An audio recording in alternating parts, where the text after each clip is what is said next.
শুধু স্ত্রীর সাথে খারাপ ব্যবহার করার কারণে কিয়ামতের ময়দানে আল্লাহ পাক হাজার হাজার স্বামীদেরকে আল্লাহ পাক জাহান্নামের মধ্যে ঢুকিয়ে দেবেন।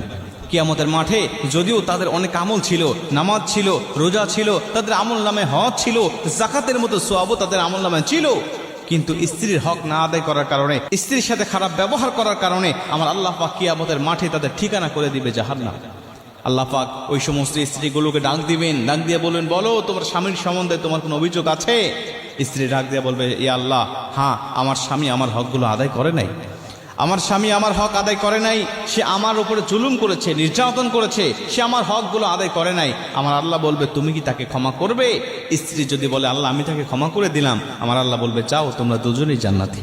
কিন্তু স্ত্রী যদি বলে, আল্লাহ আমি তাকে ক্ষমা করতে পারবো না, কারণ এতটা জুলুম করেছে, আমি শুধুমাত্র এই কিয়ামতের ময়দানের অপেক্ষায় ছিলাম যে কিয়ামতের ময়দানে আল্লাহর কাছে আমি অভিযোগ করব, কারণ দুনিয়াতে আমার অভিযোগ শোনার মতো কোনো